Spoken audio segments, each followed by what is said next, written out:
Morning po. Isang mapagpalang umaga po sa bawat isa. Batiin niyo po yung katabi niyo. Isang mapagpalang umaga. Good morning po. Sabihin niyo. Ayan. So napakabuti po ng Panginoon. Share po natin yung ating yung gawain po natin ngayong umaga sa inyong mga Facebook. Ayan, para po yung mga hindi po naka-attend or yung mga nalimutang sumimba, baka pagbukas nila ng paggising nila, ay, may service pala ngayon.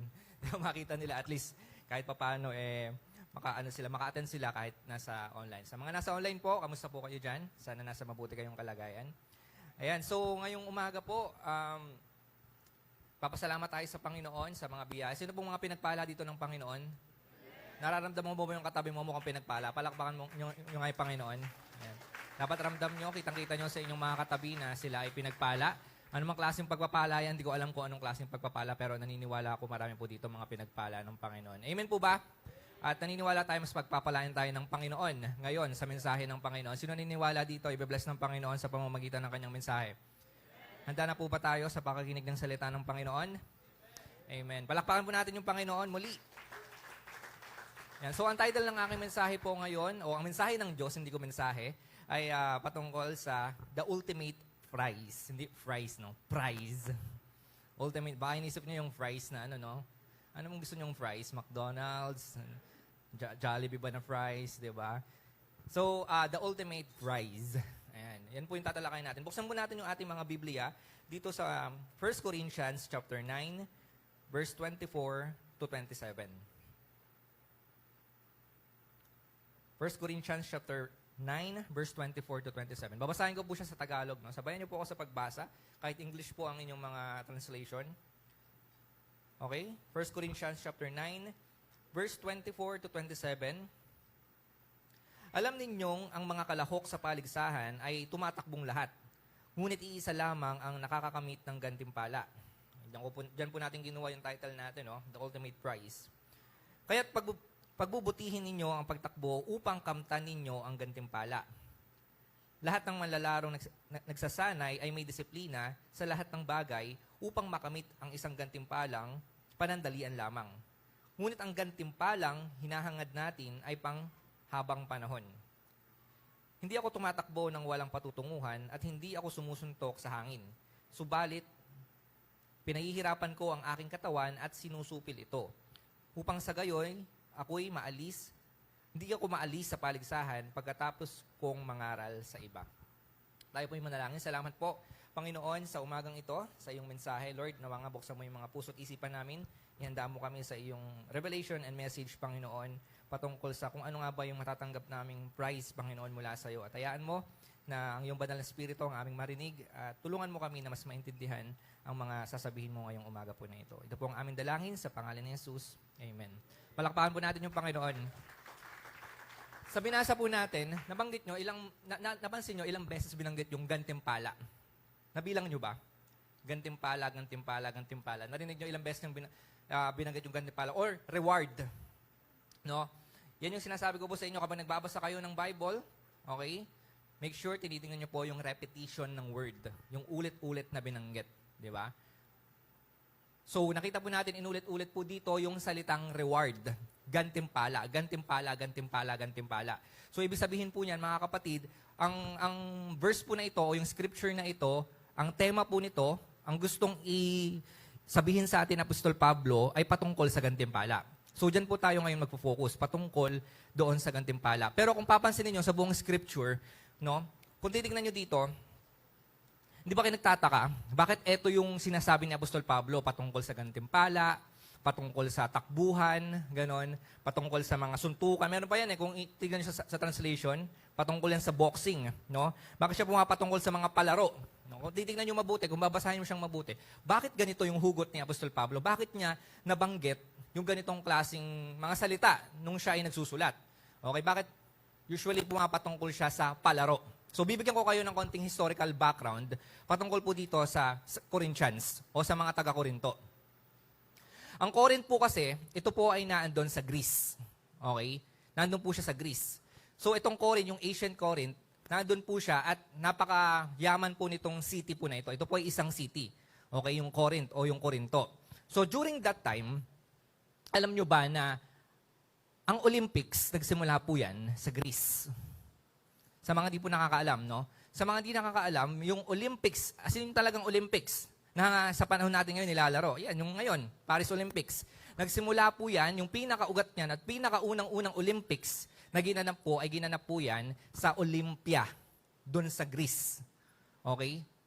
Kaya nga po, Olympics, from the word itself, Olympics. Okay, doon po siya nagsimula kasi siya doon sa Olympia, sa Greece. Okay, at itong Corinth, okay, makikita nyo po, merong pong impluensya, malaki yung impluensya ng Olympics doon sa Corinth. So, ibig sabihin po, yung mga taga-Corinto, mahilig po sila sa Olympics. Okay? Kaya, napansin nyo, ito yung sinulat ni Apostol Pablo, ito yung illustration na ginamit niya. Patungkol dito sa mga laro. Patungkol sa Olympics. Kasi, mas madali niyang ma-explain doon sa mga taga-Corinto na mahilig sa Olympics yung gusto niyang sabihin. Nakuha niyo po ako? Okay, so during that time, doon sa Corinth, okay, ito po yung uso noon talaga. Noon pa man, nagsimula itong Olympics noong 776 pa po. BC BC po yon, before Christ. So ibig sabihin, bago dumating yung ating Panginoong Kristo, 700 years pa, doon na po nagsisimula itong Olympics. Kaya doon po sa Corinto, meron po tayong tinatawag na Isthmian Games. Kasi po, doon po sa Isthmus, okay? Di ba dito yon sa may Cavite? Imus ba yon? Sa Isthmus, okay? Doon po yung Isthmian Game. Doon po ginagawa yung, every 2 years, nagkakaroon po sila ng Olympics doon. Okay? At usually, okay, yung mga laro doon, yan po ay mga takbuhin, yung mga tumatakbo. Meron ba tayong picture dyan? Okay, yung ancient, ayan, yung mga ganyan, meron dyang, hindi ko alam kung ano, hindi naman bowling yun, no? Discus yung nakalagay doon, may long jump, may javelin, hanggang ngayon, yung hinahagis, no? Meron din dyan yung chariot, yung sa kabayo, yung parang unahan, no? Tapos, running event, ayan, suntukan, boxing, wrestling, meron na palang boxing and wrestling. Pero yung wrestling noon, totoo, hindi siya yung ngayon, entertainment lang, talagang kunwari lang, no? Talagang kunwaring suntukan lang. Pero dyan, meron na po mga boxing. At yan po madalas yung mga laro nung ancient Olympics. Okay? So, yan, mahilig po yung mga ganyan, yung mga panahon na yon, lalo na mga taga-Corinto. So, yan po yung ginamit ni Apostol Pablo na ilustrasyon doon sa mga taga-Corinto para sabihin niya, no, na parang tayo, bilang mga mananampalataya, ay nasa isang labanan. Naniniwala po ba kayo nasa labanan tayo? Okay, sa mga nakaraang Olympics, nakita natin yung pinaka-latest na Olympics lang. Actually, ngayon, ang closing ceremony ng Olympics sa Paris. Pero ngayon natin bubuksan yung ating mga puso at isipan patungkol sa pinagdadaanan natin ngayon, Spiritual Olympics. Naniniwala po ba kayo spiritually nasa Olympics tayo? Okay, titingnan po natin mabuti yan kung bakit nangyari yun. Kasi dito nakita natin gumawa ng ilustrasyon, hindi man literal. Okay, tulad ni Apostol Pablo, hindi literal yung pagsasabi niya. No? Pero nakita po natin dito, nasa labanan tayo. Meron tayong Spiritual Olympics na pinagdadaanan sa panahon po natin ngayon. So, hindi man po siya literal. Ngayon, tingnan natin, no? Ano nga ba ang meron? Ano nga ba yung pagdadaanan sa isang Olympics na pinagdadaanan din natin bilang mga mananampalataya sa sinasabi nga natin na Spiritual Olympics. Okay? So, ito po yung una yung tatandaan. Sa Olympics, lagi nyo tatandaan na meron dyang rivalry. Sabi nyo lahat, rivalry. Ano ibig sabihin ng rivalry? Kalaban, di ba? Meron kang kalaban, meron kang kaaway, meron kang kasuntukan, parang kanina, di ba? Ayan. So, sa lahat po ng natin, sa lahat na makikita nating Olympics, di ba? Meron palagi po diyan na kakumpetensya. Meron po dyan palaging, yun nga, kaaway. Kung kaaway man, yung kalaban. Okay? So makikita po natin doon, hindi ka mananalo kung wala kang kalaban. So meron nakita tayo doon na rivalry. Hindi po pwedeng wala. Okay? Sa Olympics, sa anumang laro, lagi po yung merong kaaway. Lagi nyo po tatandaan yan. At sa atin din po, spiritually, meron din po tayong kaaway. Basahin po natin yung Ephesians chapter 6, verse 12. Ito po yung last week, no? Kung naalala nyo po. Ito po yung tinalakay natin last week. Kung naaalala nyo yung preaching last week, Ephesians chapter 6, verse 12. Basahin po natin. Sapagkat hindi tayo nakikipaglaban. Nabanggit yung word, laban. Okay? hindi tayo nakikipaglaban sa mga tao. Kung hindi sa mga pinuno, sa mga makapangyarihan, sa mga tagapamahala ng kadalimang umiiral sa sanlibutan ito, sa hukbong espiritual ng kasamaan sa himpapawid. Malinaw po ang sabi. Tayo, unang makikita nyo po dito na konsepto, balikan natin yung verse na binasa natin, hindi daw po tayo, yan yung unang sinabi ni Apostol Pablo. Si Apostol Pablo na nagsulat ng 1 and 2 Corinthians, sa rin po yung nagsulat ng Ephesians. Kaya malinaw, okay, same yung nasa mind niya. Okay, may kalaban. So ang sabi dito, sapagkat hindi tayo yon, lahat yan, ng mga mananampalataya ang kausap niya, nakikipaglaban sa mga tao. So malinaw po, hindi po tao ang kalaban nyo. Kung tatanungin natin, sino yung rivalry, sino yung kalaban, sino yung opponent nating mga tao dito sa mundo na ito, sa spiritual battle natin. Malinaw, hindi po mga tao. Tingnan mo katabi mo, sabihin mo, hindi ikaw yon. Hindi ikaw. Okay, hindi, kung sino man, no? Hindi po yung mga kalaban nyo ay yung mga nanay at tatay nyo. Okay? Laging tatandaan, hindi nyo kaaway ang mga nanay at tatay nyo. Okay? Hindi po yan. Kahit ano pang gawin ng mga magulang nyo or ano pa yan. Diba? Hindi po pwedeng gawing kalaban o sabihin na kaaway ang nanay mo. Kahit sino ka pa. Okay? Dahil nanay at tatay mo yan. Okay? Hindi mo rin kaaway yung, yung mga kaopisina mo. Yung boss mo. Sino ito may boss? Bossing! Diba? Yung mga may boss dyan. No? Hindi nyo po kaaway yung kahit galit na kayo, inuutusan kayo palagi, binabatok-batukan na kayo, hindi siya yung kalaban nyo. Okay? Hindi nyo kalaban yung mga asawa nyo. Tingnan nyo asawa nyo. Hindi ikaw yon, sabihin mo.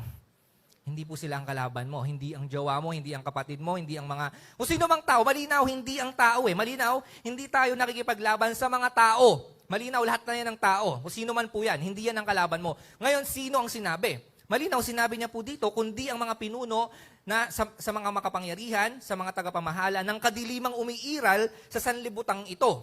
Sino yon? Taning, si Satanas. Sino pa ba yung nasa kadiliman, di ba? Siya po, malinaw siya lamang ang magiging kaaway natin sa mundo na ito. Kasi ang sabi dito, sa mga hukbong espiritual, ng kasamaan sa himpapawid. So, malinaw mga kapatid, ang kaaway natin ay walang iba kundi si Satanas. Now, malinaw ba? Malinaw, sinabi dito, nasaan si Satanas? Nasa impyerno ba? Kung nasa impyerno siya, wala na, ano tayo dito? Wala tayong kaaway. Ano, nagsusuntok dun sa impyerno o nag-aano siya dun? Sinong aatakihin niya dun? Diba? Nasaan siya? Malinaw, sabi dito, sa kadilim umiiral sa sanlibutang ito. So, yung thinking nyo, nasa impyerno si Satanas, wala po siya sa impyerno. Mamaya paglabas nyo, sasalubungin kayo. No po, literal. Nandiyan po yan. Nag-aabang lang yan. Hintay lang matapos ng service. Sasabayan kayo yan. Makauwi kayo. Okay? So, si Satanas po ay nandito sa mundo. Malinaw, nasa sanlibutang ito. At sabi, nasa himpapawid. So, yung pag-atake ni Satan ng kalaban natin sa mundo mismo. Hindi kanya atakihin sa impyerno. Ang goal niya nga, mapunta ka sa impyerno, kaya kanya aatakihin. So, ang pinakakaaway natin dito sa Olympics na to, huwag kang makipagkumpetensya sa mga tao. Huwag mong awayin yung mga tao. Dahil ang unang-unang kaaway mo sa mundong ito ay walang iba, kundi si Satanas. Amen po ba? Lagi nyo pong tatandaan yan, ang pinakakalaban ko dito sa mundo na ito ay walang iba, kundi si Satanas. At naandito siya sa mundo. Naandito po siya sa mundo. Lahat ng klaseng pag-atake pwede niyang gamitin sa mundo. Okay? Marami pong paraan yan.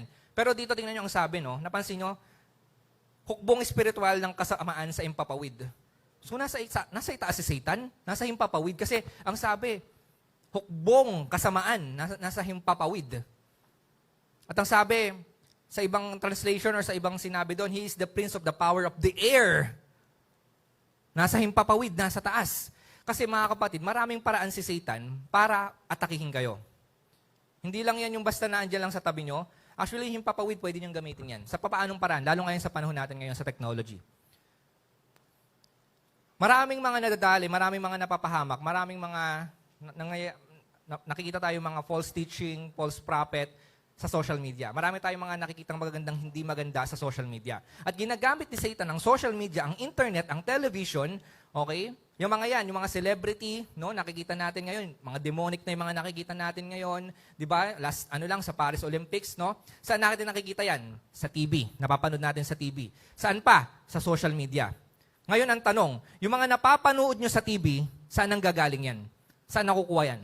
Sa satellite. Ngayon, saan nakataas ang satellite? Saan nakatutok ang satellite? Sa baba ba? Sa taas. So, yung kuha ng satellite, doon gumagalaw si Satanas.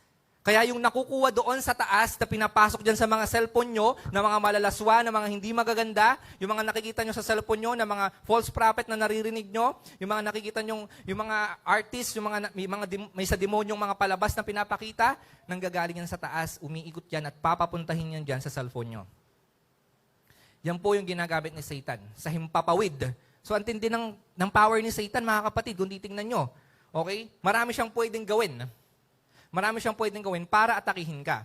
Minsan, di mo na alam, inaatake ka na chill ka pa sa pagtitiktok mo, sa pagsiselfone mo, sa panonood mo ng television, sa panonood mo ng kung anuman. Pero hindi mo alam, inaatake ka na pala ni Satan. Alam ni Satan ang kahinaan mo.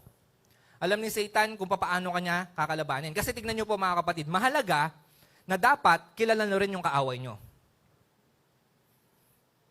Kapag nakikipaglaban kayo, dapat kilala nyo kung sino yung kaaway nyo. Alam nyo rin yung kahinaan niya. Alam nyo kung saan nyo siya patatamaan. Alam nyo kung ano yung mga ginagawa niya. Nang sa ganun, maiwasan nyo. Amen po ba? Ang mga atleta na yan, bago sila lumaban, yung mga kalaban nila, alam nila kung ano yung kahinaan nila. Di ba? Sa boxing, yung mga nakikipaglaban sa boxing, hindi yan basta-basta lumalaban sa boxing. Isa sa ginagawa nila, okay, papanoorin nila yung mga previous fight ng kalaban nila. Halimbawa, si Pacquiao, papanoorin niya yung mga previous fight nitong si Mayweather para makita niya, ito pala yung ano niya, ito pala yung technique niya, ito pala yung taktika niya, ito pala yung gagawin niya. Okay, at least pag naado na sa labanan, okay, kahit papano, kabisado niya yung kaaway niya. Maiiwasan niya, maaatake niya. Kasi kilala niya yung kalaban niya. Nakita niya kung sino yung kalaban niya. Ganun po yung ginagawa ng mga atleta, ganun po yung ginagawa ng mga sa sports, kahit sa basketball. Titignan nilang mabuti kung sino ba tong kalaban ko na ito. And from that, mas magagawa po nila, mapagtatagumpayan nila yung kalaban nila. Ganon din po sa atin spiritually. Kung di mo kilala si Satan, tandaan mo kapatid, mas kilala ka ni Satan. Hindi ba nababasa ni Satan yung isip mo? Tandaan niyo po yan, hindi nababasa ni Satan ang isip niyo. Wala po nakalagay sa Bible niyan. Na alam niya yung pag-iisip mo. Alam niya yung lahat. Ang Diyos lang po ang may alam doon. Pero, may kapangyarihan si Satan para mas kilalanin ka. Nakatutok sa iyo si Satan. Dahil kalaban ka niya. Nakatingin siya sa iyo. Alam niya yung kahinaan mo. Alam niya yung mga ginagawa mong kalokohan. Alam niya lahat ng mga pwedeng isira sa iyo. Tandaan mo yan. Bakit? Kaaway ka niya eh. Marami pong pwedeng gawing si Satan na mga bagay-bagay para ikaw ay pabagsakin. Naghahanap lang siya ng tamang panahon. Ng takdang oras para lapain ka. Sabi nga, di ba? Para siyang umaatungal na leon na handa kang lapain. Anytime, pag nakita niyang mahina ka.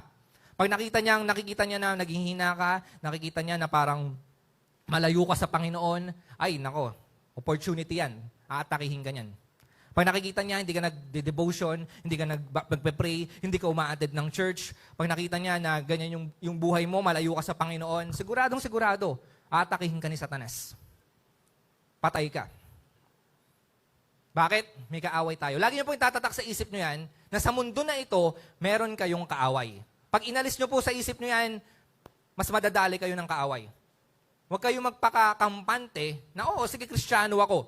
Pero tandaan niyo po mga kapatid, sa totoo lang, mas matindi yung pag-atake sa iyo ni Satan kasi Kristiyano ka. Okay, kumbaga nung nagkaroon ng anong tawag dito? Nung na-promote ka spiritually, nakilala mo yung ating Panginoong Kristo spiritually, mas lalo kang aatakihin ni Satanas. Okay, bilang isang kaaway niya. So nakita po natin dito na sa buhay po natin, no? Sa buhay natin, si Satanas lang ang pinakakaaway natin. Yung mga tao sa paligid po natin, sabi ko nga sa inyo, sa una pa lang, hindi yan yung tunay mong kaaway. Okay? So, sa una pa lang, kung babalikan po natin, no? Sa una pa lang, nakita po natin dito na nagpakita na yung kalaban natin. Basahin niyo po yung Genesis. Kakampi ba si Satan o kaaway? Yung ahas. Hindi naman, di ba? Nakita po natin, nilinlang niya sina Eva at Adan. So, sina Eva at Adan, akala nila, kakampi nila si Satanas. Kasi nga, parang, uy, magiging parang Diyos kayo, kainin niyo to, ganyan-ganyan. Pero hindi nila alam, tricky itong si Satanas. Kaya nga, dapat malaman niyo yun eh. Si Satanas, ano yan, talagang magaling manloko, loko-loko. Opo, literal po talaga, talagang lolokohin ka niyan. Okay, gagawa siya ng paraan para manilang ka. Sa una pa lang, no? Kaya nga pag nakikilala, basahin nyo kasi yung Bible, mas makikita nyo at makikilala nyo si Satanas. Mas maiiwasan nyo si Satanas. Okay? Yung kalaban natin, makikita natin, hanggang sa Revelation, nandun pa rin si Satanas. From Genesis, yung ahas, yung serpent, hanggang sa Revelation, yung matandang ahas, yung dragon, sumisimbolo kay Satanas, nandun pa rin. So, simula pa lang nung una, nung binagsak si Satanas dito sa lupa, nandito na po siya. Hanggang sa katapusan. At hanggang sa panahon po natin ngayon, naandito pa rin po si Satanas. Palibot-libot po yan sa mundo at merong kayang gawin yan sa mga buhay nyo. Okay? So, ibig sabihin po niyan mga kapatid, kailangan maghanda po tayo. Mag-ingat po tayo. Magdoble alerto tayo. Lalo ngayon, nasa last days na po tayo. Ibig sabihin po niyan, kunti na lang yung nalalabing araw ni Satan. Kunting-kunti na lang po. At kailangan niya na po na mas marami pa ang mapunta sa impyerno. Okay, kaya ang dapat natin gawin mga kapatid, yung kaaway natin, bantayan po natin yung mga puso natin. Bantayan po natin yung mga puso at isipan natin. At higit sa lahat, sabi nga, di ba, ang gusto ko rin ipunto po sa inyo dito sa verse na ito, malinaw kasi ang kalaban natin, hindi yung tao. Ang ipapaisip sa'yo ni Satan, yan yung kalaban mo. Yan yung kaaway mo, yung tao na yan. Gantihan mo yung tao na yan. Magalit ka sa tao na yan. Magkaroon ka ng sama ng loob sa tao na yan. Mainis ka sa tao na yan. Para doon ka mag-focus sa tao na hindi mo naman talaga kalaban. Ganyan ang ipapaisip sa atin ni Satan, na sasabihin niya, yung tao na yan, dapat awayin mo yan. Di ba ang sama ng ginawa niya sa'yo? Di ba ganito yung ginawa niya sa'yo? Di ba inabuse ka niya? Di ba ganito? Di ba binuli ka niya? Di ba sinaktan ka niya? Yan yung kaaway mo. Gantihan mo yan. Siraan mo. Yan yung sasabihin sa'yo ni Satan. Kapag naririnig nyo na yung ganun sa isipan nyo, inaatake na kayo ni Satan. Pag sumasama na yung loob nyo sa mga tao, sa mga nakapaligid sa inyo, inaatake na kayo ni Satan. Kasi, malinaw ang sinasabi dito, ang kaaway mo si Satan. Pero ipapaisip na sa'yo, ang kaaway mo yung tao. Nang sa ganun, makapag-focus ka sa tao na yon, yun yung awayin mo. At habang inaaway mo yung tao na yon, aatakihin ka ni Satan. Ganyan pong katindi si Satan. So kung may kasamaan ka ng loob ngayon, isuko mo na yan sa Diyos. Kung may kagalit ka ngayon, kahit sino pa yan, lalo na kung magulang mo yan, isuko mo yan sa Diyos. Kahit sino pa yan. Dahil yan ang gagamitin ni Satanas na isang taktika para maatake ka niya. Aatakihin ka niya. Dahil siya ang kaaway mo. Malinaw sinasabi ng Bible, hindi ang tao ang kalaban mo sa mundo na ito. Ngayon, kapag nilagay mo na sa isip mo yung tao kalaban mo, inaatake ka na ni Satan yan. Dahil dito ang sinasabi, ang kaaway natin sa mundo na ito, sa una pa lang ay walang iba, kundi si Satanas. Kaya nga pumapasok yung patayan eh. Ano yung unang murder na nangyari? Ano yung unang, nangyari? Nangyaring pagpatay? Magkapatid. Cain and Abel. Bakit? Nag-focus itong magkapatid na ito doon sa labanan nilang magkapatid. So yun yung ipapaisip sa'yo ni Satan. Kaya gumagawa ng hindi magaganda. Kaya nagkakaroon ng patayan, kaya nagkakaroon ng awayan. Bakit? Ang punot dulo po niyan, sa una pa lang, kaya yung mga nag-aaway, okay, literal lang po, okay lang po na may mga nag-aaway. Okay? Kasi normal lang po yan dahil pumasok ang kasalanan. Pero tandaan nyo po mga kapatid, dahil yan, ang punot dulo niyan ay walang iba kundi si Satanas. Kaya pinatay ni Cain si Abel, family po yun ha, family pa yun. Makikita nyo na dito, sa una pa lang, meron na talagang awayan sa pamilya. Bakit? Dahil kay Satanas. Okay, huwag nyo pong iisipin, mga kapatid, no? Huwag nyo iisipin. Palagi. Kung nagkaroon kayo ng kaaway, may nanakit sa inyo, hindi yan yung kaaway nyo. Dahil malinaw sinasabi ng Panginoong Jesucristo, mahalin mo ang kaaway mo. Pag hindi mo minahal ang kaaway mo, hindi mo sinusunod yung kalooban ng Diyos. Malinaw naman sinasabi ng Panginoong Jesucristo. Mahalin mo yung kaaway mo. Pero hindi si Satan Yung tao ang tinutukoy dito ng Panginoon. Okay, iba yung kaya nga nililinaw natin dito, sino ba talaga ang kaaway mo? Ang kaaway mo dito, spiritually, ay si Satan. So labanan mo, siya ang labanan mo. Sa kanya ka mag-focus. Hindi diyan sa kung sino mang kasamaan mo ng loob. Kung sino mang kaaway mo. Dahil pag nag-focus ka dyan, madadali ka ni Satan. Tulad ni Cain at ni Abel. Okay, tulad ng mga nag-aaway sa Bible. Nag-focus sila doon. Okay? So, ang manguna dapat sa ating mga Kristiyano ay pagmamahal. Amen po ba? Pagmamahal po dapat bilang mga Kristiyano. So, yan ang ilaban natin kay Satanas. Pakita natin yung pagmamahal natin sa mga tao. At si Satanas, labanan natin. Kasi, si Jesus mismo, inatake ni Satanas eh. Si Jesus na po yun. Okay, so anong ginamit ni Satanas? Anong ginamit ni Jesus? Ang ginamit niya na pang-atake kay Satan ay walang iba kundi yung Word of God. Amen? Palakpakan natin yung Panginoon. Kaya, kung di kayo nagbabasa ng Bible, sinasabi ko po sa inyo, mahirapan kayong labanan si Satanas. Real talk, mga kapatid.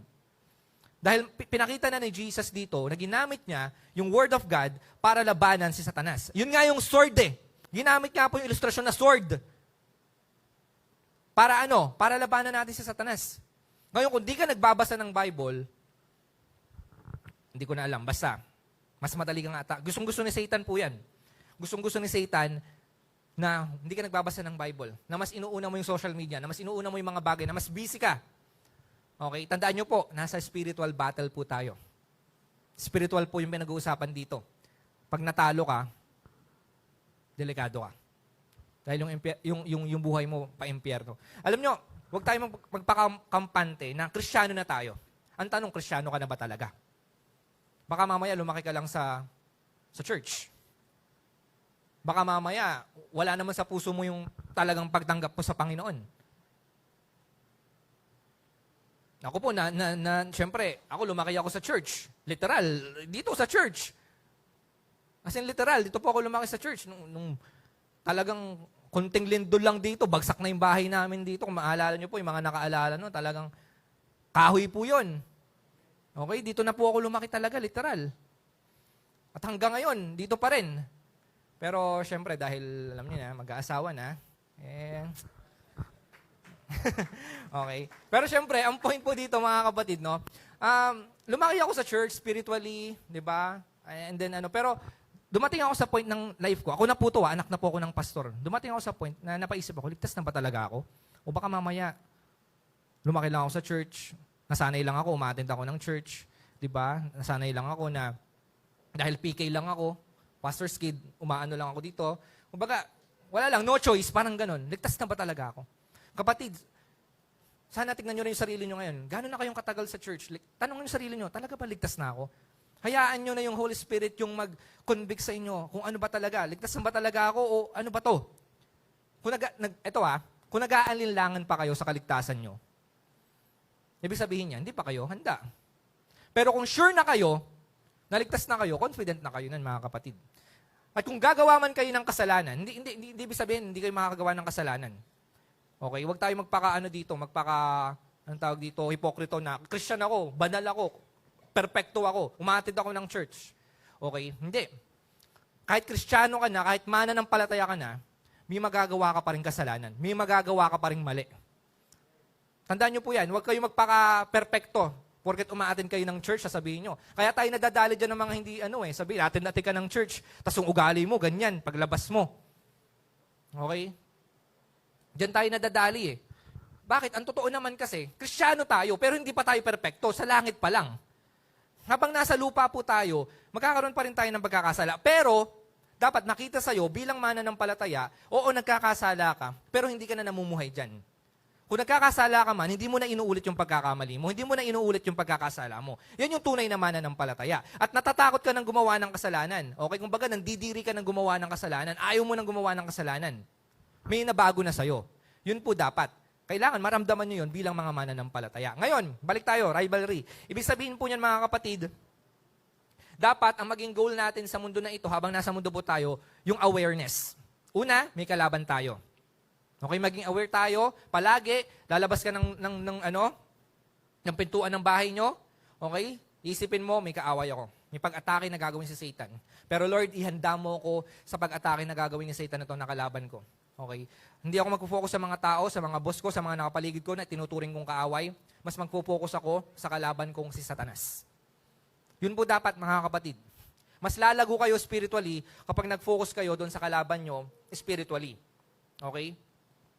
At higit sa lahat, mga kapatid, ang labanan nyo, okay, ang kilalanin nyo mabuti, yung kaaway nyo. Kilalanin nyo po siyang mabuti, nang sa ganon, mas magawa nyo yung depensa at yung pag-atake kay Satanas ng tama. Okay, at hindi kayo yung palagi inaatake ni Satan. Minsan din nyo alam, inaatake na pala kayo eh. So dapat po maging handa tayo. Pangalawa, sa athlete, sa Olympics, lagi po diyang merong risk. Okay? Sa mga, pag nakakita kayo ng mga athlete, halimbawa na lang, sige, para hindi tayo malayo, di ba? Sino ba yun yung nagbuhat nung Heidelin, di ba? Akala natin ang dali lang nung pagbubuhat niya na gano'n. Dali lang pala, no? Mabubuhat lang naman eh. Akala nyo ba madali yun? Pag nagkamali ka lang ng buhat doon, bali ang buto mo.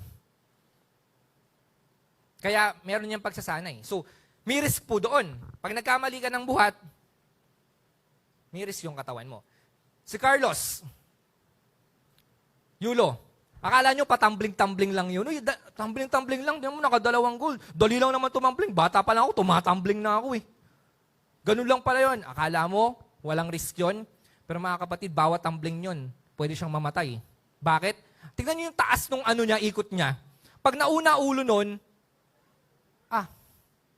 pwedeng maparalisa yun. Kung mamali ng bagsak, spinal cord nun, pwedeng maparalisa po yun forever. Mamali ng bagsak yan, bali mo buto. Kaya ang akala natin, madali lang naman eh. Ganyan lang naman yun eh. Di ba? Pag napapanood natin, parang, madali lang yan. Pero makikita nyo po yung risk po doon. Sa mga nagbo-boxing, alam nyo po ba, isa sa pinaka-delikado, lalo na sa Olympics or sa mga labanan, sports, boxing. Marami na pong namatay dyan sa boxing. At delikado po, mabuti na lang po itong si Manny Pacquiao, pag nag-retire, okay pa po. Pero delikado rin po yun. Ibig sabihin, meron pong risk sa Olympics, sa mga labanan. Hindi po pwedeng wala. Okay? Sa training pa lang, hanggang doon mismo sa labanan na gagawin nila, meron po yang risk. Okay? Ibig sabihin po niyan, talagang pwede kang mapahamak. Ang sabi nga po dito sa 2 Corinthians chapter 11 verse 26, si Apostol Paul pa rin po yung nagsulat po nito, no? 2 Corinthians, sa malimit kong paglalakbay, nalagay ako sa iba't ibang panganib. Sa mga ilog, sa mga tulisan, sa aking mga kababayan at sa mga hintil, mga panganib sa lungsod, sa ilang, sa dagat, sa mga huwad na kapatid. Napansin nyo yung word na panganib, risk. Pag naging Kristiyano ka, okay, mas risky. Sa totoo lang. Lalo nung panahon ni Apostol Pablo, kaya niya po nasabi to. Sa context ni Apostol Pablo, mas matindi ang risk kasi may persecution po noon. Pero, kung titignan po natin, ang punto ko po dito mga kapatid, yung risk, okay, kasi ang pinag-usapan natin dito yung Olympics, di ba? Lahat po yan, kahit anong labanan yan, kahit yung mga ginagawa po doon na mga labanan, meron po yang panganib. So, sa buhay din po nating mga mananampalataya, tandaan nyo po mga kapatid, dahil unang-una sa lahat, meron po tayong kaaway, may panganib. Di ba? May kalaban tayo eh. Kaya nga pag inatake ka ni Satan, may panganib po dyan. Lalo na nga, sabi ko nga sa inyo, kapag inatake ka ni Satan, okay, dahil mananampalataya ka na ng Panginoong Kristo, mas matindi po yung atake ni Satan sa atin. Mas matindi po yung risk. Actually, kahit saan ka mapunta, may risk. Okay, in general, sa lahat ng tao, mananampalataya ka ng Panginoong Kristo or hindi ka mananampalataya ng Panginoong Kristo, meron po yung risk. Okay? Sabi ko nga po sa inyo, kahit nakaupo lang kayo dyan, pag bumagsak yung upuan nyo na yan, una ulo. Mamaya, paglabas nyo, nagpatawa sa inyo yung kapatid nyo, di ba? Nag-joke sa inyo, nag-knock-knock. Tapos tawa kayo ng tawa. Tapos hanggang kakatatawa nyo, namatay kayo katatawa. Di ba? Nanonood lang kayo mamaya ng TV, tapos biglang sumabog yung TV. Umiinom kayo, tapos mamaya yung iniinom nyo pala, may bulate. Sumakit yung tiyan nyo. May risk, di ba? Kumakain lang kayo, kinakain nyo, panis pala. Na food poison kayo. May risk. Naglalakad lang kayo dyan, di ba? Kahit gaano kayong kaingat. Tapos mamaya, biglang may gulong na tumama sa mukha nyo. May risk. Naalala ko tuloy yung palabas noon, though huwag nyo papanoorin yung mga horror noon, yung Final Destination. Alam mo yun, yung wala ka namang ginagawa, ingat na ingat ka lang, di ba? Tapos mamaya-maya, biglang... pag nagdadrive ako, yan yung trauma yun eh. Kasi may palabas na ganun eh. Yung may mga troso, nasa truck. Alam mo yun, yung patong-patong. Tapos pag nagdadrive ka, halimbawa nasa NLEX, ang bilis-bilis ng drive mo, tapos may mga troso, nasa harap mo yung truck, ang laki. Ganun, patong-patong. Ang ginagawa ko niyan, overtaken ko yan kasi naalala ko yun, napanood ko, natanggal yung tali nung tapos tumalsik sa mukha niya yung mga troso. Kaya lagi pag may mga ganun, pag may dinadaanan ako, umiiwas na agad ako nun kasi baka mamaya. Anyway, ang point ko po, nagdadrive ka, di ba? Kahit nga nakaupo ka lang, kahit na, lately lang sa Brazil, may bumagsak na eroplano, di ba? At yung pagbagsak pa, ganun. Hindi yung talagang, kasi usually ang bagsak niyan, pag hanggat maaari yung piloto, yung pagbagsak niya talagang hindi yung bagsak agad eh. Ngayon lang ako nakakita ng pagbagsak na ganun. As in talagang bagsak siyang, parang nawala bigla yung anong tawag dito? Engine. Nakatakot tuloy sa mga aeroplano. Sino dito sasakay ng aeroplano? Sa October. Hala. Alam niyo po, ako, minsan, ang problema kasi sa amin sa tinatakot ko yung sarili ko. Alam niyo yun, may mga point na yung sasakay na ako ng aeroplano, alam niyo pinapanood ko, air crash investigation. Yung alam mo yun, yung documentary, paano bumagsak yung aeroplano. Tapos ilang araw mo na lang, flight mo na. Pero sabi ko sa sarili ko nun, ganun talaga eh. Kahit saan ka magpunta, may risk. May risk po talaga. Hindi pwedeng wala. Ang maganda ng buti, iningatan tayo ng Panginoon. Amen? Sabi ko nga po sa inyo mga kapatid, kaya kayo naandiyan, patunay yan, yung pag-iingat sa inyo ng Diyos. Kaya kayo nakaupo dyan at ang lusog-lusog, tingnan mo katabi ang lusog-lusog niyan. Kaya kayo naandyan dahil patunay yan at buhay kayong pototoo na iningatan kayo ng Panginoon. Amen po ba? Amen? Pero may risk pa rin. Hindi natin maaalis yung risk mga kapatid, no? Hindi po natin maaalis po yung risk na yan. Kasi nga, naandyan po tayo sa mundo na ito. Simula nung pumasok ang tawag ito, kasalanan, simula nung kinain nila Eva at Adan, yung prutas, pumasok na po talaga yung risks sa buong mundo yan. Ibig sabihin, pumasok na yung kamatayan, pumasok na yung sakit, pumasok na yung pwedeng makapagpapahamak sa'yo. Dahil wala naman talaga yan sa original plan ng Diyos. Okay, so merong risk everywhere. Saan ka magpunta, merong pong risk. But, mas matindi ang risk, sabi ko nga po sa inyo, kapag ikaw ay nanampalataya na sa Panginoong Kristo. Bakit? Kasi may nabago na sa iyo eh. Nakita ni Satan, ito na yung kasama, target lock na to. Nanampalataya sa Panginoong Kristo eh. Patay sa akin to. Kaya nanampalataya to na iba eh. Alam niyo yun, kasi minsan, pag naiba yung position mo, yung status mo, kasi tayo na sanctify tayo, di ba? Pag sinabing sanctify, sanctification, na set apart ka na. Nakikristo ka na. Ibig sabihin, meron ng pagbabago sa'yo. Ito na yung bago mong katauhan. Ito ka na ngayon. So, maraming mababago sa'yo. Siyempre, kapag na-sanctify ka. So, isang pagbabago na mangyayari dyan, mas matindi yung atake ni Satan. Expect nyo po yan. Hindi porket sinabi nyo, Kristyano na ako, wala nang atake si Satan. Mas matindi ang atake ni Satan. Mas matindi ang risk. Parang halimbawa, bigyan ko kayo ng sample. Halimbawa, kung normal ka lang naman na tao, as in normal lang, okay lang, hindi ganun kalaki yung risk mo. Pero pumasok ka sa politika, ang dami mong kaaway. Sino ito pumasok sa politika? Daming death threat. Huwag nyo nang subukan pumasok ng politika. Okay? Mas risky pag pumasok kayo ng politics. Dati nung hindi naman kayo pumapasok sa politika, halimbawa kung nasa politics kayo, okay lang, maglakad-lakad ka lang dyan. Diba? Hindi ka ganun ka-risky pagdating sa mga kalaban mo. Halimbawa na lang, si Donald Trump. Si Donald Trump, syempre, kung dati, alam niyo, businessman naman yan. Saktuhan lang, may mga kaaway siya. Pero, alam mo yon, hindi siya ganun ka-risky yung life niya. Pero, nung tumakbo ulit siya sa pagka-presidente, ngayon lang, nakita nila, may potential to, pwede ulit maging presidente to. Mas naging matindi yung mga kaaway niya. Mas tumindi yung risk. Kaya tingnan nyo, in-assassinate. Buti na lang, ang tindi nga sabi ko, grabe yun. Imagine niyo, seconds lang po. Kung hindi yun napalingon ng konti, kitang-kita nyo live, sabog ang ulo nun. Ngayon lang kayo makakita ganun sa television, talagang sabog ang ulo. Dahil sa assassinate. Pero hindi, talagang napalingon siya dahil tinignan niya yung yung presentation. Kaya napaganon tuloy ako. Di ba? Bakit? Kasi nga, from dati, hindi naman siya presidente, o hindi naman siya tatakbong presidente, pumasok sa politics, mas lalong naging risky. Pero dati, nung normal lang yung buhay niya, hindi ganun ka-risky. Parang sa atin din po. Nung pumasok tayo sa buhay pananampalataya, mas naging risky tayo kay Satanas. Nakatutok sa atin si Satanas. Sa totoo lang. kung titingnan natin yung illustration, nakatutok po yan na hinihintay niya lang tayo, yung tamang panahon, yung takdang panahon para atakihin kayo ni Satan. Mas risky po, mga kapatid, sinasabi ko po sa inyo.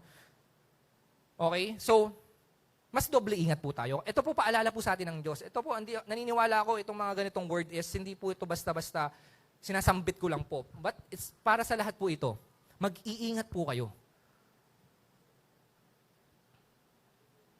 Actually, kahit natutulog kayo, pwede kayong atakihin ni Satanas. Totoo po. Sa time na yan, na physically mahina kayo, pwedeng umatake si Satan sa inyo.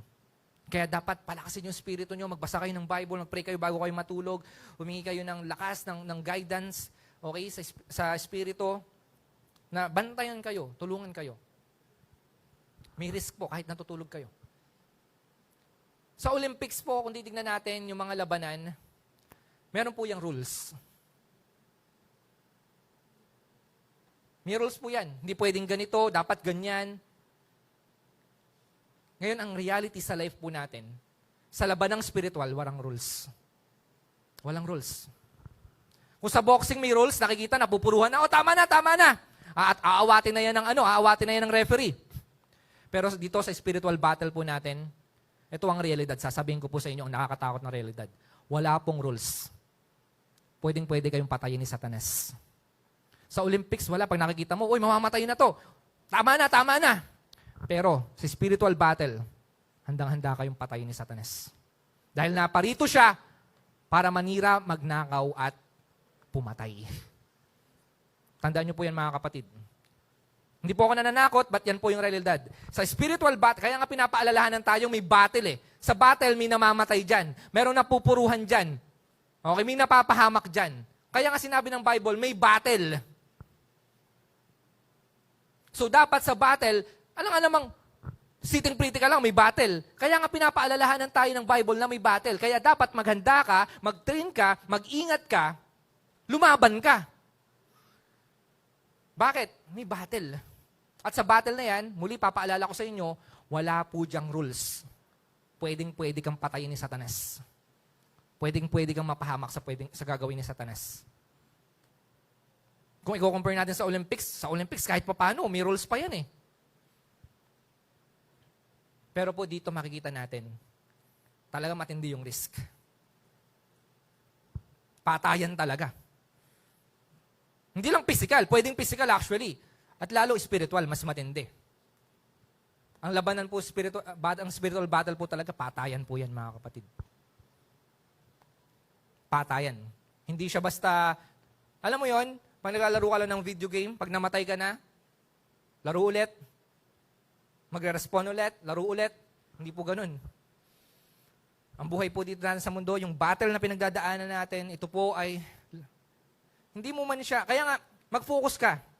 Huwag sa physical battle. Dahil wala tayong kalaban sa physical battle. Ang kalaban natin, spiritual, dun po tayo mag-focus. Amen po ba? Mag-focus po tayo sa spiritual battle natin. So ngayon, mga kapatid, ang risk, okay, inopen lang natin yung mind natin dito, may risk po talaga. Okay? Mahihirapan ka talaga. Ang mga athletes, bago sila lumaban, talagang meron sila mga pinaghihirapan po nila yan. Bago nila makamit yung mga tagumpay po nila, pinaghirapan nila yan, napagod sila, nahirapan sila, which is normal po yun dahil part po yun ng game. Part po yun ng Olympics, yung training, yung discipline. So, same din po sa ating mga buhay. Okay? Sinabi ni Apostol Pablo kanina sa unang verse na binasa natin sa intro, merong discipline. So, itatak po natin sa mind po natin yon, yung spiritual discipline. Parang sa Olympics. Nang sa ganon, mas mapagtagumpayan po natin yung kalaban natin. Okay? Kung ikaw ay disciple ng Panginoon, dapat meron kang discipline. Halos magkapareho po yun. Kung tunay kang disciple ng Panginoon, dapat meron kang disiplina. At kapag may disiplina ka, mas madali kang battle sa kaaway, spiritually. So gamitin po natin yon nang sa ganon, magtagumpay po tayo sa gawa ng kaaway. Palakpakan po natin yung Panginoon. At panghuli, dito naman po tayo papasok. Sa Olympics, lagi po diyang merong, gets nyo na? Reward, sabi na eh. Magkukuha nyo agad yan. Lagi pong may reward. Malinaw yan sa sinabi ni Apostol Pablo, ulit-ulit. Yan, kaya nga yan po yung title natin di ba? Ultimate prize. Okay, merong reward. Colossians chapter 3 verse 23. Ano man ang inyong ginagawa, gawin ninyo ito ng buong puso na parang sa Panginoon kayo naglilingkod at hindi sa tao. Sapagkat si Kristo ang Panginoong pinaglilingkuran ninyo at alalahanin ninyo, pagkakaluban kayo ng Panginoon ang gantimpalang inilaan niya para sa inyo. Wow, grabe. Ito naman yung maganda. May kalaban tayo, may risk, pero pag napagtagumpayan po natin yan, merong gantimpala na nag-aabang sa atin. Amen po ba? Yan naman yung pag-asa sa atin ng Panginoon. Sa Olympics, nakita natin na talagang meron po diyang mga reward. Okay? Noon pa man, actually kung babasahin po natin yung Bible, or I mean yung history, not the Bible, yung history, kung babalikan po natin yung Olympics before, okay, ang reward na binibigay po sa kanila, hindi po medal, or yung gold, silver, or bronze. Noon po, alam nyo ang binibigay sa kanila na reward, okay, na medal, is yung crown na parang, pakita mo sa picture. Yung picture ng yung nilalagay sa ulo. Ano lang po yun? Dahon ng olive. Ayan.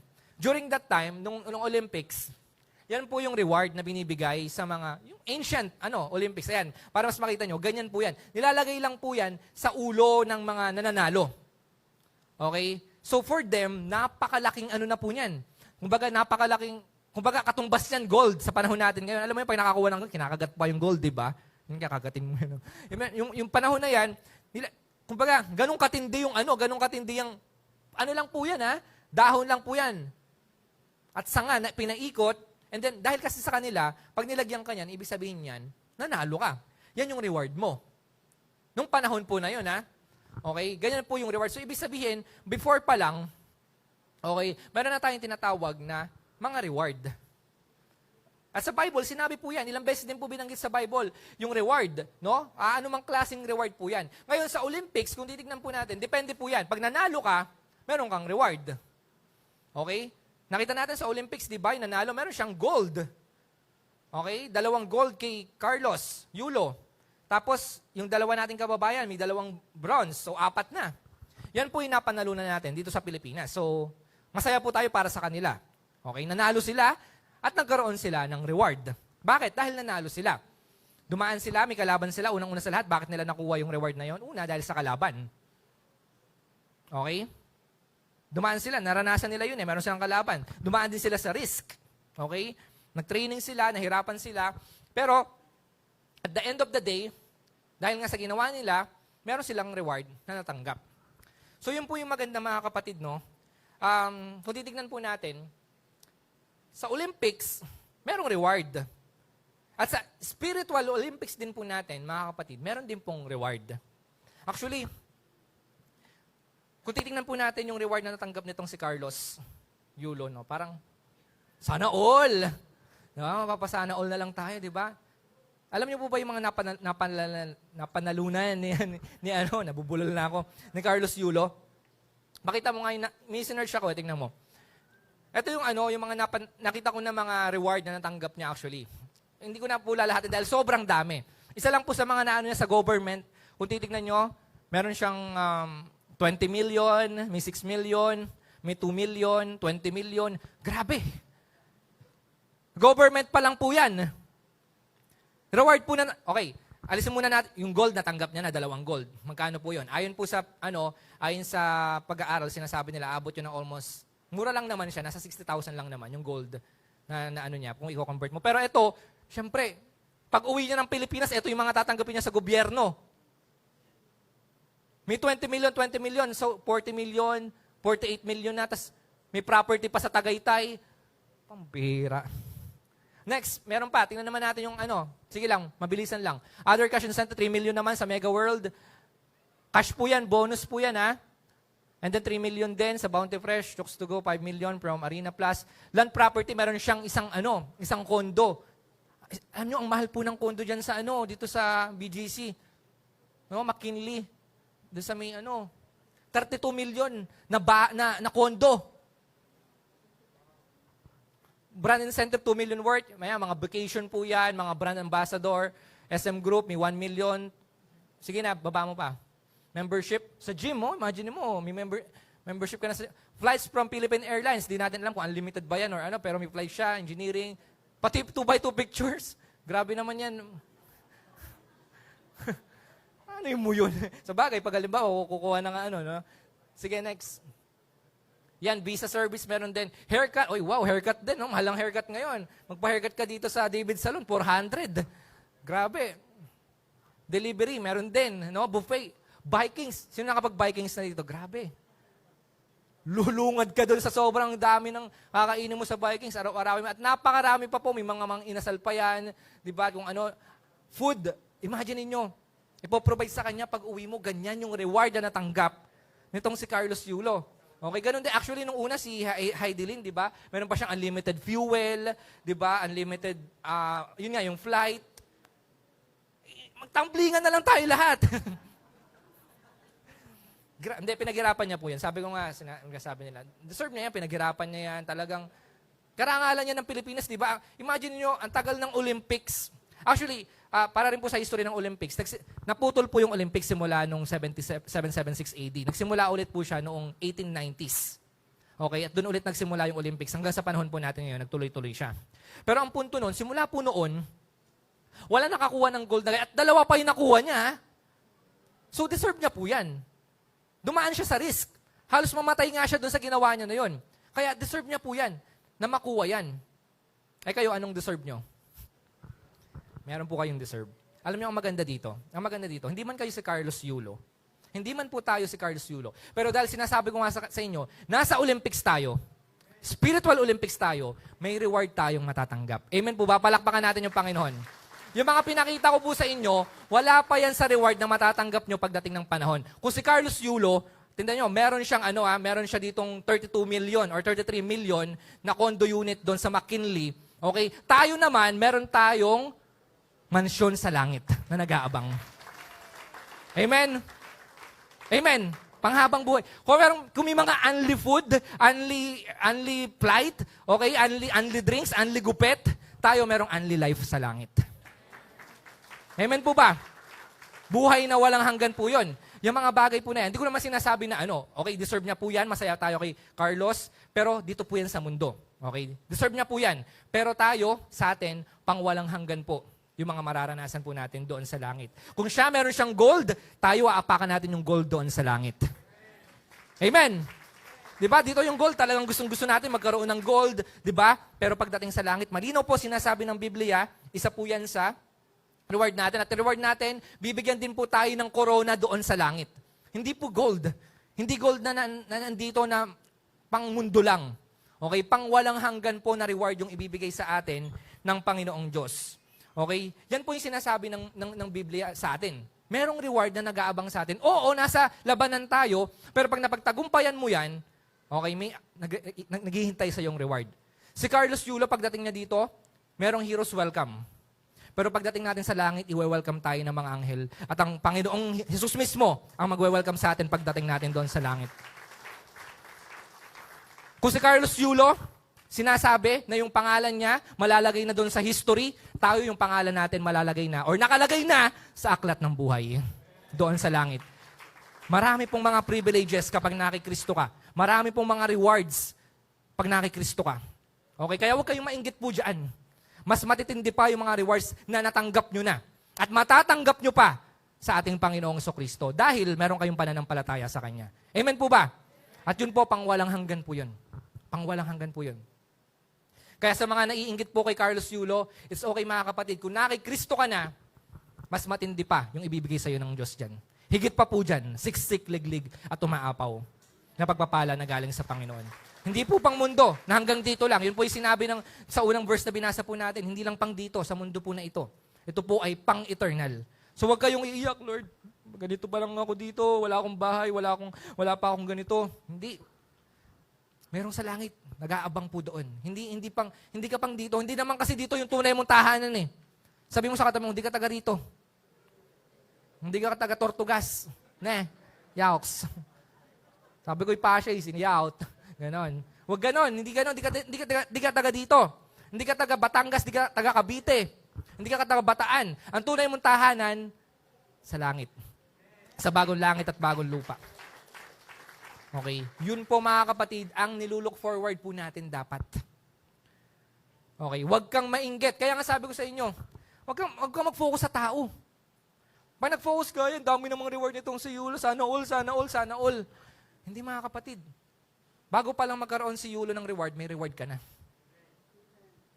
Bago pa magkaroon ng reward yung mga tao na yan, nakakamit ng rewards, Manny Pacquiao, yumaman, nagkaroon ng maraming pera. Masaya tayo para sa kanila, nakikisaya tayo sa victory nila. Alam nyo mga kapatid, ganito rin, no? Pag meron nagiging successful na tao, maging masaya kayo sa kanila. Huwag nyong kainggitan, huwag nyong hilahin pababa. Pag meron kayo nakita nagtatagumpay ng isang, lalo kung kapatid mo yan sa pananampalataya, maging masaya ka sa kanya. Makipagdiwang ka sa kanya. Dahil ibig sabihin, pinagpapala siya. Dito pa lang sa lupa. Okay? At tayong lahat, maaring siya pinagpala, ikaw rin naman pagpapalain ka eh. Kaya lang, ang nangyayari, minsan, hindi ka na pagpapala kasi nakafocus ka doon sa tao na yon. Naiinggit ka sa tao na yon. Nakatingin ka masyado sa tao na yun. Nakafocus ka masyado sa tao na yon. Eh kung mag-focus ka sa sarili mo, mag-focus ka doon sa kalooban ng Panginoon, doon ka pagpapalain ng Panginoon. Huwag doon sa tao, huwag kang tumingin sa tao. Huwag kang makipagkompetensya sa tao. Huwag mo ikumpara yung sarili mo sa tao. Magkaiba po kayo ng timing. Magkaiba po kayo ng ibibigay ng Diyos sa inyo. Dito pa lang sa lupa. Actually, yung reward na pinakita ko po sa inyo, reward lang po yan sa langit. Sa langit na po yan. Pero pwede pa po kayong bigyan ng reward ng Panginoon dito sa lupa. Amen po ba? Ibig sabihin, hindi ba yes, bonus lang po yung dito sa lupa actually. Yan po yung talagang reward natin. Pero tandaan nyo, kung magiging faithful kayo sa Panginoon, pinakita nyo sa Panginoon yung pagiging faithful nyo sa Kanya, sumunod kayo sa kalooban niya, dito pa lang sa lupa, pagpapalain na kayo ng Diyos, ipaparanas na ng Diyos sa inyo yung reward na ipaparanas na sa inyo. Okay? So, ipakita nyo po yung heart nyo sa Panginoon. Pakita nyo, Lord, ginagawa ko yung kalooban mo, sinusunod ko yung kalooban mo. And then, mararanasan nyo po yung reward na ibibigay sa inyo ng Panginoon. So mga kapatid, no, itong mga reward na nakita po natin, yung mga reward na sinasabi po ng Biblia, marami pa po yan. Actually, limitado pa lang po ito kung titignan po natin, pero kung titignan natin, pagdating natin sa langit, magugulat po kayo sa reward na ibibigay sa inyo ng Panginoon. Yung mga pagpapagal na ginawa nyo dito sa lupa, na para sa Panginoon, sabi ng Panginoon, lahat ng yan, merong kapalit. Kahit ano po yan, mag-ayos lang kayo dyan ng bangko, okay? Nagigitara kayo dyan, tumutugtog kayo dyan, nagpapaawit kayo dito, di ba? Basta lahat ng ginawa nyo sa Panginoon, lahat po yan nakikita ng Diyos. Okay? Yung nag-a-usher kayo sa likod, okay? Yung ginagawa nyo dyan sa multimedia, yung pagmimission nyo, yung pag-share nyo ng gospel, lahat po yan sinusulat ng Panginoon. At pagdating ng Bema Judgment, alam niyo yung Bema Judgment, para malaman nyo lang po. Ang Bema Judgment kasi, during that time, nung ancient time din, okay, sa Corinth or sa iba't ibang mga lugar, pag sinabing Bema, ito po yung platform, mataas na platform. Bema po yung tawag doon. At doon sa Bema, nandyan po yung mga judges. Okay? Nakaupo po sila dyan. At yung mga habang nakaupo po sila dyan, pinapanood nila yung mga atleta. Doon po nila ginajudge yung mga atleta base sa ginagawa nila. Nakita nila, ang ganda ng ang ganda ng suntok nun na. Solido. Okay, susulat nila yon. Ang ganda ng ng pagkakasapak, sapak na sapak sa muka, durugang muka. Okay yun. Ganun po yun sa mga athletes, ha. So, sinusulat po nila yon. Ginajudge nila itong atleta na to base sa ginawa nila, sa magandang ginawa nila. And after nung labanan na yon, pag nakita nila, okay to ito yung result. Doon sa judgment seat na yon, okay, o yung Bema Judgment, sasabihin, panalo ka. Dahil ito yung mga ginawa mo. Okay, ito yung reward mo. So, bibigyan sila ng corona. Yun nga, yung dahon na yon. So, yun po yung tinatawag na Bema Judgment. Merong judgment seat. Kaya nga tinatawag siya na judgment seat of Christ. Pagdating natin sa langit, after ng rapture, doon pa lang po magkakaroon ng judgment seat. Ibig sabihin, kung magra-rapture mamaya yung awarding ceremony. Kung magra-rapture mamaya. Pero ang point ko dito, yung judgment seat of Christ, yung Bema Judgment, okay, ganyan din po yan. Yung Panginoong Jesucristo nakaupo sa mataas na platform, and lahat ng ginawa mo para sa Panginoon, lahat ng pagpapagal mo para sa Panginoon, lahat ng pagod at pawis mo, aanihin mo yan pagdating doon sa langit. Yun po yung reward na tinatawag po natin. So, merong nag-aabang na reward sa'yo. Huwag mo isipin na na lahat ng ginawa mo parang wala lang, nagpagod lang ako, nagbigay ako sa Panginoon, di ba? Tandaan niyo po mga kapatid, lahat po ng yan. Alam na alam ng Diyos yan. Nakasulat po yan. Nakalista po lahat ng mga ginawa niyo para sa Panginoon. At lahat ng yon, okay, matatanggap niyo po pagdating sa langit, lahat po ng reward ng yon. Dahil yan po yung sinasabi ng Biblia. Palakpakan po natin yung Panginoon. I-expect po natin yan mga kapatid, dahil unang-una sa lahat, nasa Olympics po tayo. Nasa spiritual battle po tayo. May kalaban po tayo. May risk tayo. Pero tandaan nyo rin po mga kapatid, dahil nandito na po tayo sa ano po na ito, sa labanan po na ito, kung nakikristo ka na at tinanggap mo yung ating Panginoong Kristo, mas mapagtatagumpayan mo yung labanan na ito. Sabi ko nga sa inyo kanina mga kapatid, no? Dito po ako magtatapos. Walang rule kanina. Walang rules sa Olympics na to. Sa spiritual Olympics na to. Walang rules po dito. Pwede kang patayin ni Satan, pwedeng gawin ni Satan kahit ano sa'yo sa labanan na ito. So dahil walang rules dyan, ang magandang gawin natin mga kapatid, kumuha tayo ng katulong. Kumuha tayo ng kakampi sa spiritual battle na ito. Wala namang rules eh. At ang kunin nating kakampi, yung makapangyarihang Diyos. Palakpakan natin yung Panginoon. Kung wala palang rules sa labanan na ito, halika Lord dito, lumaban tayo. Kasi kung ikaw lang mag-isa yung lalaban sa spiritual battle, sa spiritual Olympics, pwede kang matalo. Kahit sino ka pa, kahit gaano kang katalino, kahit gaano kang kagaling, kahit ano pang natapos mo, kahit sino ka pa, pwede kang matalo dyan. Pero kung isasama mo sa labanan si Kristo, kung isasama mo yung ating Panginoong Diyos sa labanan na makapangyarihan, wala kang talo. Panalo ka na agad. Hindi pa natatapos ang labanan, panalo ka na dahil ang kakampi mo sa labanan, sa spiritual battle, ay walang iba kundi yung ating Panginoong Kristo. Amen. So mga kapatid, isama natin yung ating Panginoong Kristo sa laban. Huwag niyo pong iwan. Huwag niyo sabihin, kaya ko tong laban na to. Laban ko to. Hindi. Laban ng Panginoon yan. Laban niyo yan. Pareho kayong lalaban yan sa labanan na yan. Hindi niyo kakayanin mag-isa yan. Sinasabi ko po sa inyo. Ngayon pa lang, kahit sino ka pa, mahihirapan ka. Pero kung isasama mo yung Panginoong Kristo sa spiritual Olympics na ito, siya yung kakampi mo, siya yung tutulong sa inyo, wala kang talo. Wala kang talo sa kalaban mo. Amen po ba? Palakpakan natin yung Panginoon. Tayo pong lahat ay tumayo. So mga kapatid, no, nakita nyo, merong kalaban, merong risk, pero at the same time, mga kapatid, merong reward. Tandaan nyo, hindi natin ginagawa lahat ng to dahil sa reward. Ginagawa natin to dahil deserve ng Panginoon, yung worship, deserve ng Panginoon, napapurihan siya, sambahin siya, dakilain siya. Pero ngayon, habang nandito tayo sa mundo na ito, sabi ko nga, may battle. May Olympics, tulad nga ng sinabi ni Apostol Pablo. Nasa spiritual Olympics tayo. At sa spiritual Olympics na ito, sa totoo lang, hindi siya basta-basta. Hindi siya pwedeng hayaan lang natin. Kaya nga pinapaalalahanan tayo ng Bible na nasa battle po tayo ngayon. At yung battle natin is spiritual. Hindi po siya physical. So ngayon po mga kapatid, ano man yung mga nasa heart nyo ngayon, unang-una sa lahat ang gawin natin, kung meron kayo, kasi ang sabi kanina, ang kaaway natin si Satan. Kung ngayon po, meron kayo sa heart nyo na parang iniisip nyo, ito yung kaaway ko, masama loob ko sa kanya. Gusto ko siyang gantihan sa mga ginawa niya. Sinaktan niya ako. Pero kapatid, sinasabi sa iyo ng Panginoon ngayon, hindi siya ang kaaway mo.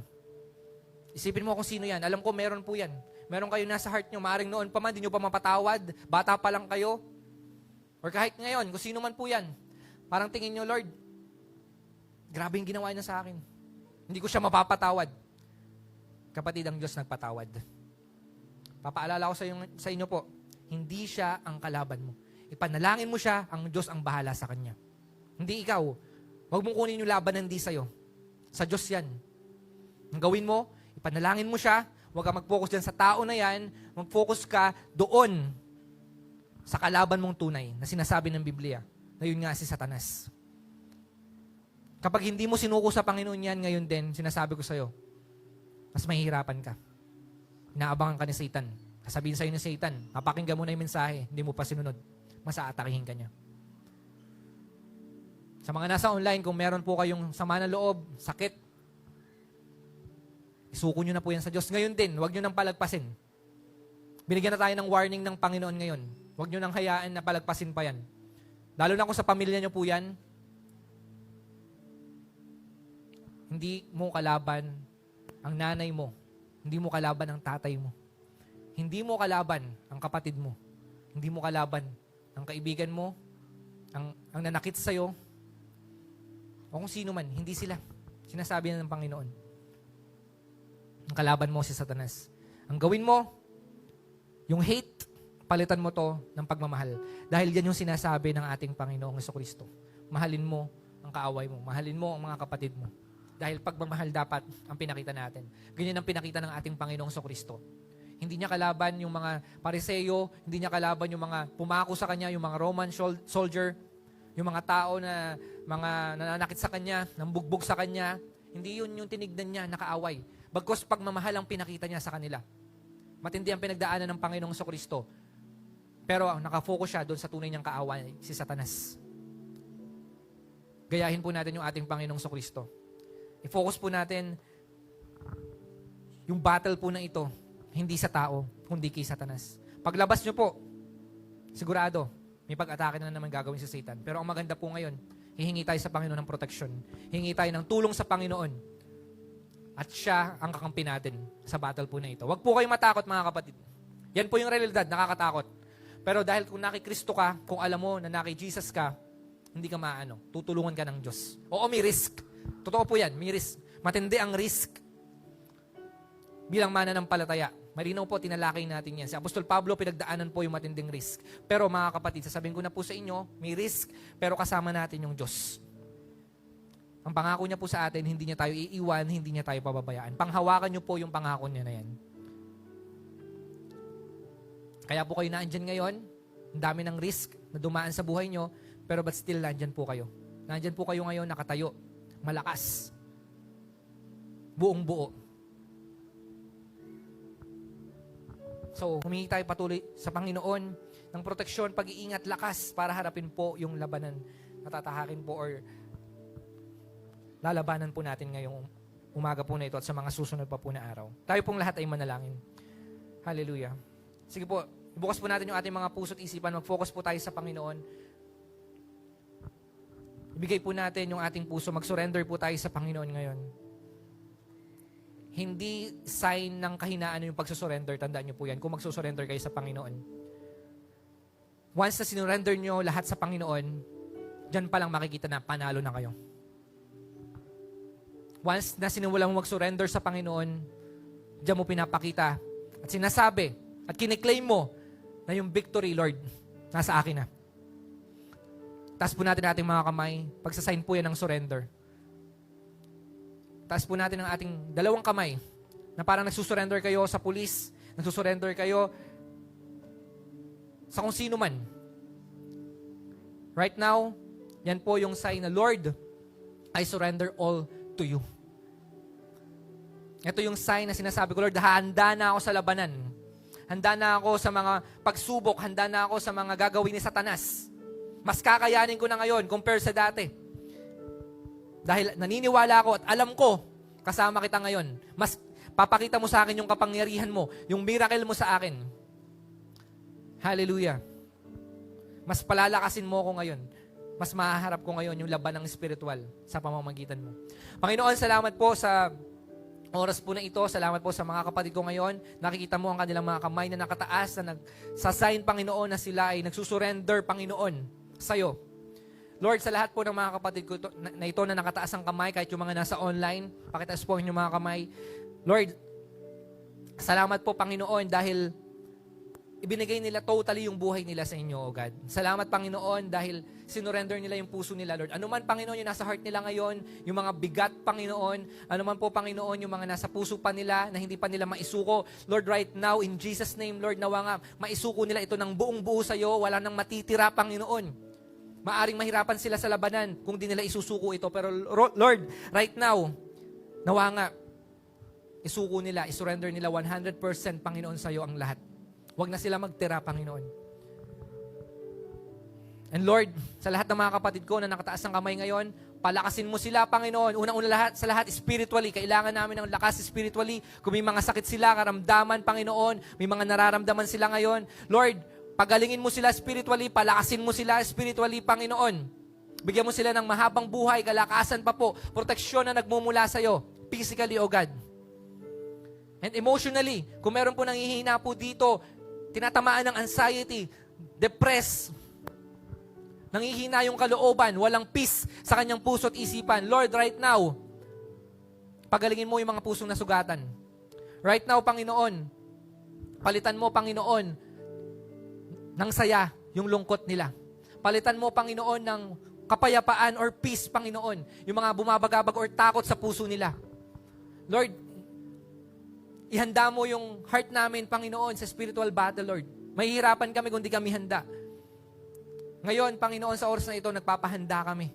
And also, spiritually, O God, Lord, palakasin mo yung mga kapatid ko na ito. Spiritually, i-empower mo sila sa pamamagitan ng Holy Spirit, sa pamamagitan ng Biblia, Panginoon.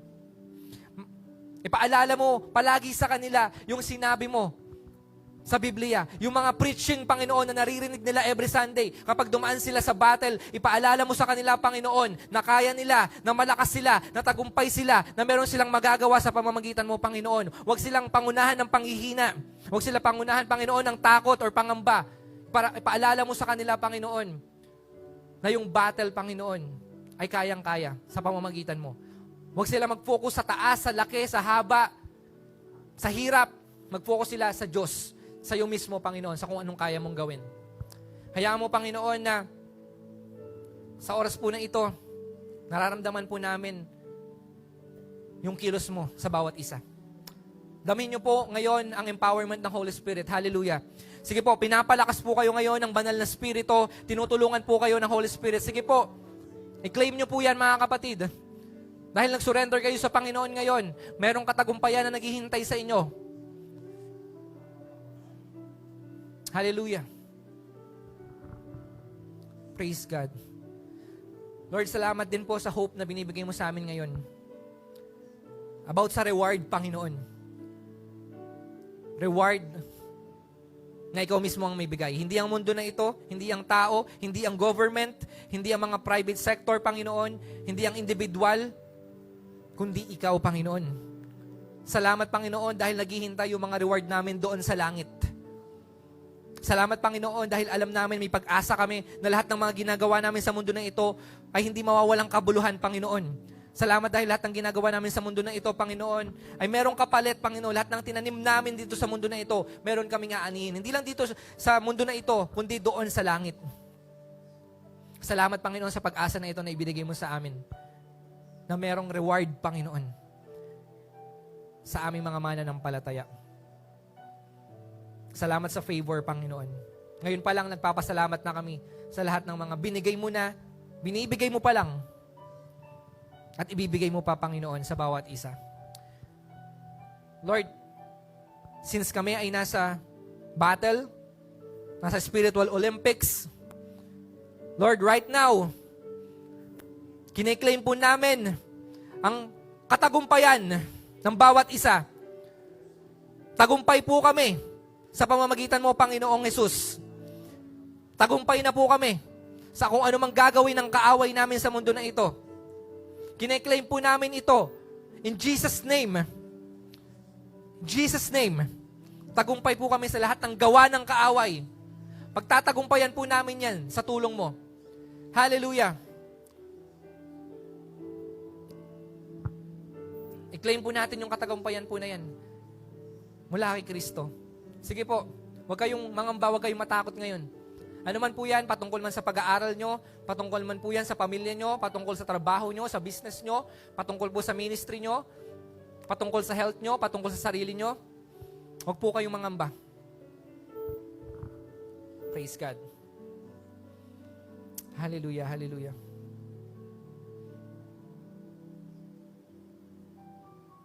Hallelujah. Salamat po, Panginoon, ngayon dahil pinaramdam mo na sa amin, bagamat wala pa, yung katagumpayan.